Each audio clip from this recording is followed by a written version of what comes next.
అందరికీ హాయ్! ఎలా ఉన్నారు? బిజీగా ఉన్నారా? అదే పెళ్ళిళ్ళ సీజన్ కదా అని అడిగాను. ఈ రోజుల్లో పెళ్ళిళ్ళంటే మనం ఎందుకు బిజీగా ఉంటాం అంటారా? అవునులేండి. ఈ రోజుల్లో పెళ్ళిళ్ళకి బిజీగా ఉండేది టెంట్ హౌస్ వాళ్ళు, బ్యూటీ పార్లర్ వాళ్ళు, ఫోటోగ్రాఫర్లు, వీడియో ఎడిటర్లు, పెళ్లి చేయించే పురోహితులు. సింపుల్గా చెప్పాలంటే పెళ్లి చేసుకునే వాళ్ళకన్నా చేయించే వాళ్ళు ఎక్కువ బిజీగా ఉన్నారు కదా. అచ్చరే, ఇంతకీ విషయం ఏమిటి తల్లి? ఈ పెళ్లి గోల మాకెందుకు అనుకోకండే. నాకు పెళ్లికి పిలుపొచ్చింది. మాకు కూడా వస్తాయిలే వాట్సాప్లో ఇన్విటేషన్లు, దానికి ఏమిట్టా ఇప్పుడు అని చిరాకు పడకండి. ఇది వాట్సాప్లో వచ్చిన ఇన్విటేషన్ కాదు, పరివారాన్ని పిలిచే వివాహ ఆహ్వాన పత్రిక. అయినా దాన్ని ఆహ్వాన పుస్తకం అనొచ్చు సుమా. కాస్త ఘనంగా, బరువుగా స్పీడ్ పోస్ట్లో వచ్చింది. ఎదురుగా ఇంట్లో వాళ్ళని పెట్టుకుని వాళ్ళ బర్త్డే అయితే వాట్సాప్లో 10 మంది చూసేలాగా స్టేటస్లు పెట్టి విష్ చేసే ఈ రోజుల్లో పసుపు కుంకుమల రంగు కవర్లో పసుపు కుంకుమలు పెట్టి బంగారు అక్షరాలతో వధూవరుల పేర్లు దృష్టిని ఆకట్టుకున్నాయి. అంతేనా? పెళ్లిలో తంతు మొత్తం వివరించేలాగా వేద మంత్రాలు, 7 అడుగులు, తలంబ్రాలు, బాజా భజంత్రీలు, అప్పగింతలు, విందు భోజనం అంతా కళ్ళకి కట్టినట్టుగా కనిపించేలాగా బాపుగారి బొమ్మలున్నాయి. ఆన్లైన్లో ప్రేమించేసుకుని గుళ్ళో దండలు మార్చుకుని రిజిస్టర్ ఆఫీస్లో లేదా ఆర్య సమాజాలలో పెళ్లిళ్ళు ఒకవైపు చూస్తూ ఉండగా మరోవైపు ఘనత చూపించుకోవడానికి ఎంగేజ్మెంట్ నుంచి డిజైనర్ వేర్ మీదే కాన్సన్ట్రేషన్ పెట్టి వెడ్డింగ్ ఫోటోగ్రఫీ, వీడియో ఇన్విటేషన్ అని విచిత్రమైన పాటలు పెట్టి ఇన్విటేషన్లు వస్తున్న రోజుల్లో 3 రోజుల వివాహ తంతులో అమ్మాయిని పెళ్లి కూతురు చేయడం నుంచి వరపూజ, గణపతి పూజ, గౌరీ పూజల ముహూర్తాలతో పాటు సుముహూర్తం, తలంబ్రాల సమయం, అరుంధతి నక్షత్ర దర్శనానికి కూడా ముహూర్తాలు రాసి పంపించిన పెళ్లికాడు ఇలా కూడా ఉంటుందా అనిపించేలాగా చూసిన వెంటనే ఎంతో ముచ్చటగా అనిపించినా ఈ ఆహ్వానం ఎవరి నుంచి వచ్చిందో అర్థం కాలేదు. పంపిన వారి శ్రేయోభిలాషుల లిస్టు ఒక పెద్ద పేజీ ఉంది. నాకేమో ఒక్కరి పేరు కూడా తెలియలేదు, వాళ్ళ ఫోన్ నెంబర్లు కూడా లేవు. ఆహ్వానం ఎంత బరువుగా ఉందో ఆప్యాయత కూడా కలిసి ఇంకాస్త బరువెక్కింది. ఈ పెళ్లికాడేంటి, అసలు వచ్చింది నాకేనా? నా పేరుకి పంపించే అలాంటి చుట్టాలెవరు? అయోధ్య రాముడి విగ్రహావిష్కరణ కోసం స్వయంగా మోదీ గారి నుంచి ఇన్విటేషన్ వచ్చినంత ఆనందం కలిగింది. పైగా ఇందులో వధూవరుల పేర్లు సీతారాములట. పెద్ద ముఖ్యమైన వారు అయ్యుండరు కానీ వేలు విడిచిన, నదులు, సముద్రాలు, ఖండాలు దాటిన ఆటకెక్కిన సంబంధాల్లో ఎవరో తెలుసుకోవాలనిపించింది. మా అమ్మమ్మ రోజుల్లో 2 నిమిషాల్లో అర్థమైపోయి ఉండేదేమో, నాకు మాత్రం 2 రోజుల తర్వాత తెలిసింది. ఇది మా అమ్మకి వేలు విడిచిన తమ్ముడి కొడుకు కూతురు, మహాలక్ష్మి గారి పెద్ద ఆడబడుచు సులోచన గారి బావగారు రేలంగి గారి కూతురుకి కూతురు సీత పెళ్లి వివాహ ఆహ్వాన పత్రిక అని. అబ్బా, ఎంత దగ్గర సంబంధమో, ఏమీ అర్థం కాలేదు అని మీరు అనే ముందే నేనే చెప్తాను. తనతో మరీ అంత పెద్ద వయసు తేడా లేని నాకు వరసకి కోడలయ్యే సీత పెళ్లి. నిజానికి ఇలాంటి వేలు విడిచిన చుట్టాలున్నారని నాకు కూడా తెలీదు. కానీ నేనెవర్నో, నేనెక్కడ ఉంటున్నానో అడ్రస్తో సహా కనుక్కుని ఇలా కార్డు పంపారంటే వాళ్ళకి ఎంత ఆపేక్ష! ఈ రోజుల్లో ఇంకా ఇలాంటి వాళ్ళు ఉన్నారా? అమ్మమ్మ అక్కకి ఆడబడుచు అయిన సులోచన గారి బావగారు రేలంగి గారు మా అమ్మమ్మ వయసువాడు. ఆయన సీతమ్మ వాకిట్లో సిరిమల్ల చెట్టు సినిమాలో రేలంగి మావయ్య టైప్ అని. అసలు ఆయన్ని చూసిన తర్వాతే ఆ సినిమా తీశారేమో అంది మా అమ్మమ్మ. అది ఆవిడ చూసిన చివరి సినిమా.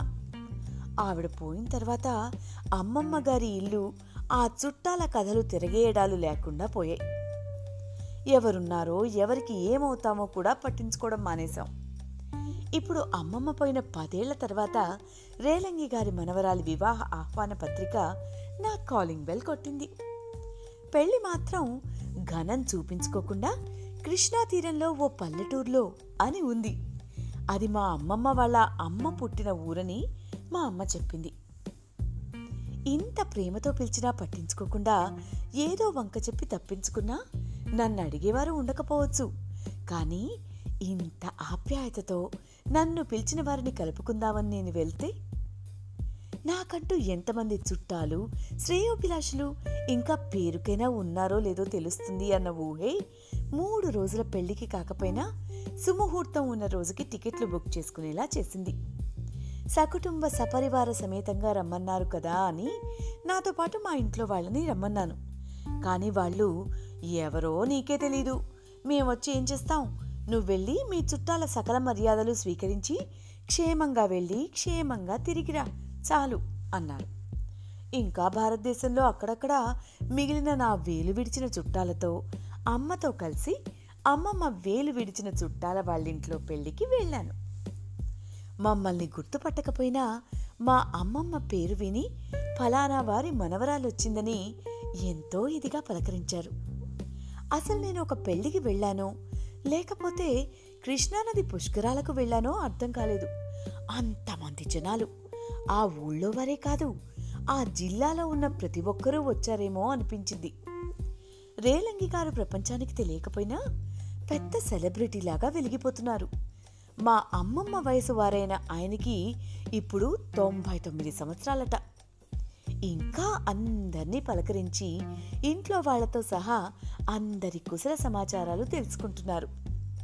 3 రోజుల పెళ్లికి పిలిస్తే ఒక్కరోజు వచ్చావేమిటి అని ఘాటు పలకరింపులు, అక్కడ వరకు వెళ్తే గానీ తెలియని చుట్టాలు, మేము మీరున్న చోటే ఉంటున్నాం అని కలిసిపోయిన మనుషులు, అక్కడక్కడ మా పిల్లలిలా అని పోలికలు, ఇన్నిసార్లు అమెరికాకి వెళ్ళొచ్చామనే గణాలు, వారిని కొట్టిపారేసే వెటకారాలు, రుచికరమైన విందుల్లో చీరల దగ్గర నుంచి అంతర్జాతీయ చర్చల వరకు కవరైన ముచ్చట్లు. మా అమ్మమ్మ పేరు చెప్పుకుని నాకు ఘన మర్యాదతో కొందరి కల్మషం లేని ప్రేమల మధ్య ఓ రోజు గడిచింది. వాళ్ళని చూసుకుని కాస్త గర్వం వంటించుకుని పెళ్లికి రాని మా ఇంట్లో వాళ్ళకి కుళ్ళు కలిగేలా వాట్సాప్లో పంపించాలనిపించింది. ఘనం ఉట్టిపడేలాగా బరువుగా స్పీడ్ పోస్ట్లో వచ్చింది కేవలం ఒక వివాహ పత్రిక మాత్రమే కాదు, ఇంకా ఎక్కడో అక్కడక్కడైనా మిగిలిన ఆప్యాయతతో నిండిన కొన్ని నిండు హృదయాల మధ్య చోటని అనిపించేలోపే తిరిగి వచ్చేశాం. పోతన గారు భాగవతం మొదలుపెట్టినప్పుడు వాళ్ల వంశంలో 5 తరాల వాళ్ల గురించి చెప్పి తాను భాగవతం రాయబోతున్నాడని రాసుకున్నట్ట.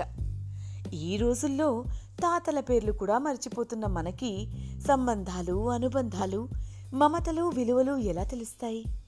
ఏ పిలుపునైనా చిన్న పిలుపు అనుకోకుండా ఆహ్వానాన్ని స్వీకరించినప్పుడే తెలుస్తాయి అనిపించింది. సర్లే, ఇప్పుడు చుట్టాలతో కలిసిపోయే పనిలో పడే ప్రోగ్రాం అంటే ముందు చూపుతో ఇంట్లో వస్తువులు, జేబులో డబ్బులు చూసుకోవాలి. ఆఫీసులు మానుకుని వాళ్ళని ఊరంతా షికార్లు తిప్పాలి. షాపింగ్ల నుంచి సినిమాల వరకు, టీ కాఫీల నుంచి వెరైటీ భోజనాల వరకు నిద్రలు త్యాగాలు చేసుకుని భరించాలి అని మనం అనుకుంటాం. కానీ ఈ రేలంగి గారు అలా అనుకునుంటే 99 ఏళ్లకి ఇంకా హాయిగా నవ్వుతూ ఇంత స్ఫూర్తిదాయకంగా కనిపిస్తారా? నాలాంటి వాళ్ళకి కూడా ఓ మధురమైన జ్ఞాపకాన్నిచ్చి మా ఇంట్లో గర్వంగా చూపించుకుని మీతో ఇలా చెప్పుకునే అవకాశం ఇవ్వగలుగుతారా? పైగా ఉగాది రోజున ఆయన పుట్టినరోజుకి ఇంట్లో అందర్నీ తీసుకురావాలని ఆయన పిల్లలందరూ మరీ మరీ చెప్పారు. అందుకే అప్పుడప్పుడైనా ఫ్రెండ్స్తో ట్రిప్పులకి వెళ్ళే మనం ఇలాంటి ఆహ్వానాలు అందుకుని వెళ్ళి వద్దామని మీకు కూడా చెప్పాలనిపించింది. సరే, ఇంకొన్ని మంచి విషయాలు ఇంకోసారి చెప్తాను.